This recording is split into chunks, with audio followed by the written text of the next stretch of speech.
Ceremony, written by Leslie Marmon Silko, is a novel about a young Native American man named Teo, who is on a healing journey from his PTSD after his service in World War II. Throughout the book, Silko includes three women, Teo's mother, Helen Jean, and Se, who serve as influences in Teo's life concerning the effects of one's connection with their native culture. Silko uses these three women, as well as Teo himself, with their differing levels of connection to Native American culture, to demonstrate how the more connected one is to their culture, the more liberated and content they are.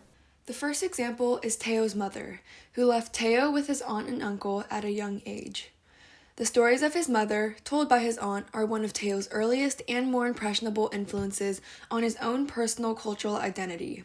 He perceives his mother as a Native American woman who mostly abandons her native roots for white culture, resulting in internal conflict about her identity and dissatisfaction with her life. In an anecdote about Teo's mother, we learn more about her childhood and young decision-making.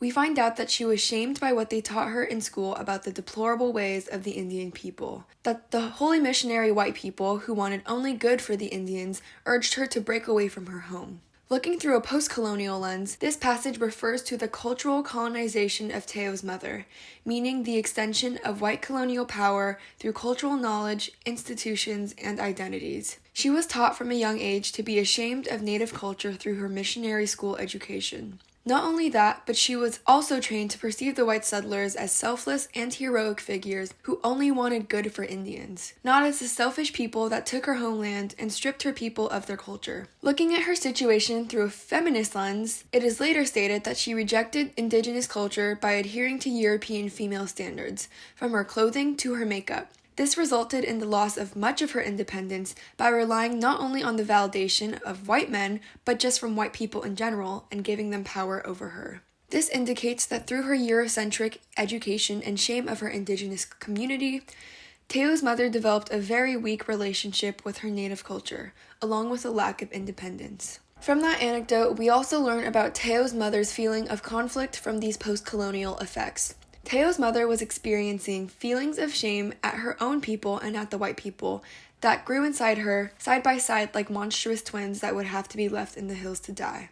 Teo's mother experienced double consciousness, or the internal conflict experienced by subordinated groups in an oppressive society. She feels a conflicting dynamic between her native and white culture, feeling as though they are mutually exclusive. The narrator writes that the feelings of shame of the two cultures are growing inside her. This shows that the internal battle between the two monstrous cultures is only getting bigger and reaping more negative consequences from her. In addition, when she says the two cultures would have to be left in the hills to die, she foresees her ill-fated future where she won't be able to experience a healthy balance of both. They would both simply be lost and she wouldn't have any options in the end. As a result of Teo's mother's lack of connection with her native culture, she goes through a trapped and unhappy life of identity confusion that later becomes a defining influence on Teo's own cultural conflict. Another significant woman in the novel is Helen Jean, whom Teo is first introduced to by his friends. She is a Native American girl who has left her reservation in hopes of getting a job in the city to support her sisters back home. Although Helen Jean tries to make it in the city by conforming to white culture, she doesn't actually get the success she wants, which leaves her dissatisfied.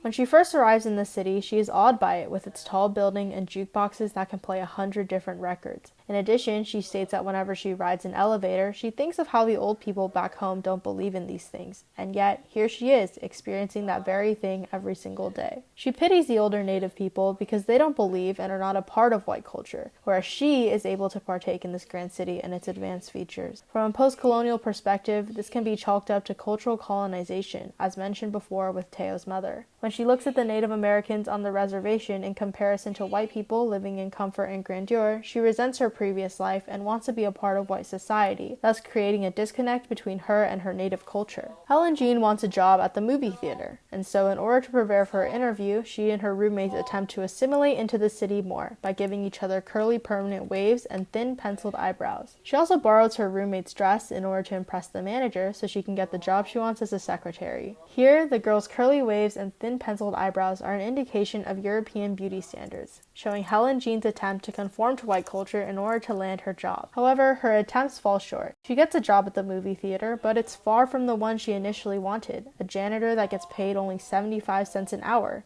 not enough to pay her bills nor send money home. Although Helen Jean attempts to conform to the white culture and assimilate into the city, it doesn't actually help her get the job she wants. This connection is shown when the manager tells her she might want to change her clothes. The previous passage shows how she got all dolled up for this interview, the curly hair, dress, and all, but in the end it was a wasted effort, as a man simply tells her to change. Despite her attempts to impress, Helen Jean is still given a lower job, likely a result of being both Native American and a woman. Both of these groups during this period of time and, until now, were oftentimes not trusted nor expected by white people to be capable of higher level jobs. From these passages we can see that due to cultural colonization, Helen Jean perceives white culture as being better than Native American culture, causing her to have a disconnect with the latter. This disconnect further prompts her to try conforming to white culture, but this as well doesn't satisfy her, because she realizes that no matter how much she tries, she, as a Native American woman, is still regarded as worthy of nothing but a janitor paid 75 cents per hour.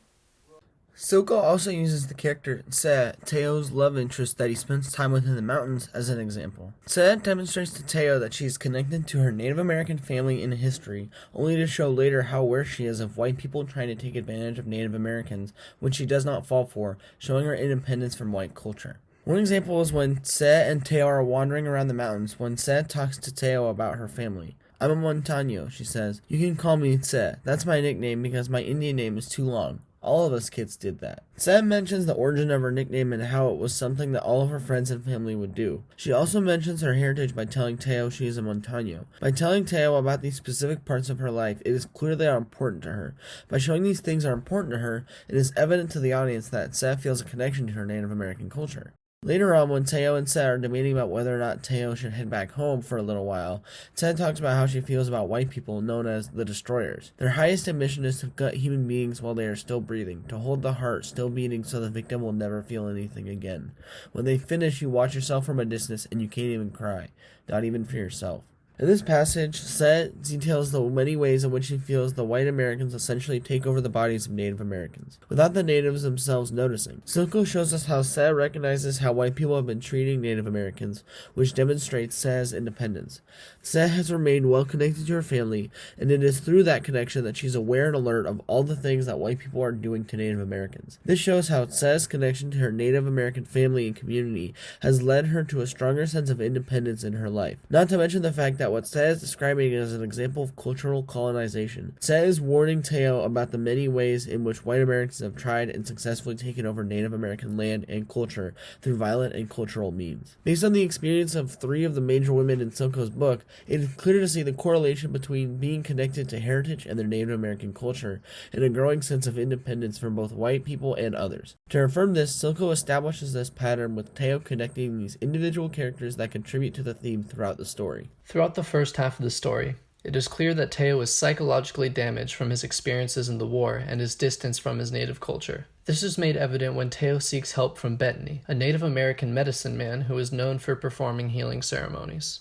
In this passage, Teo struggles to admit his issues with mental health to Bettany, speaking through clenched teeth and in an aggressive tone, all the while shaking with intensity. Teo describes himself as sick and crazy, referring to his PTSD he developed after returning from World War II. His aggression and reluctance to acknowledge his mental illness can be analyzed through a feminist lens as the byproduct of the toxic masculinity instilled in him throughout his time in the army. Teo has been conditioned to suppress any perceived weakness, and because of this, he has not sought help about the mental issues he deals with now. Teo also reveals his unawareness regarding the native ceremonies that Bettany performs, impatiently saying, "I don't know anything about the ceremonies or these things you talk about. I just need help." This dismissal and impatience regarding the native ceremonies can be seen through a post-colonial lens as Teo's westernized upbringing in both his childhood and time in the army, leaving him out of touch with his native cultural tradition. Within this passage, Silko demonstrates how Teo's time in Western society and his disconnect from his native culture is the source of his psychological trauma and struggles coping with mental illness. However, after completing the ceremony and reconnecting with his native culture, Teo was healed and content, liberated from the trauma of his past in Western society. This is best conveyed when Teo describes the feeling he has while experiencing the sunrise in the Acoma Valley, a place where his ancestors were said to live before European contact. In this passage, Teo feels liberated from his anxiety and PTSD, stating, "It was all so beautiful. The valley was closing this totality. like the mind holding all thoughts together in a single moment. This feeling he draws from the valley exemplifies his renewed connectedness with nature and native culture, and is proof of his improved mental health. The strength came from here, from this feeling. It had always been there. He stood there with the sun on his face, and he thought maybe he might make it after all.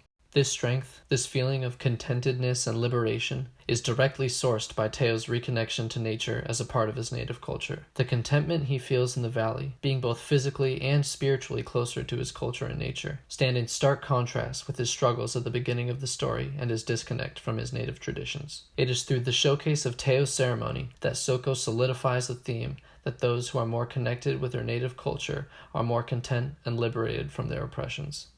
To recap, Teo's mother gives the reader an example of a character who is both out of touch with their Native American heritage and struggles to be content with herself. Helen Jean also tries to escape her Native American culture, but only becomes ashamed of how she is forced to take advantage of war veterans for money after conforming to white culture fails.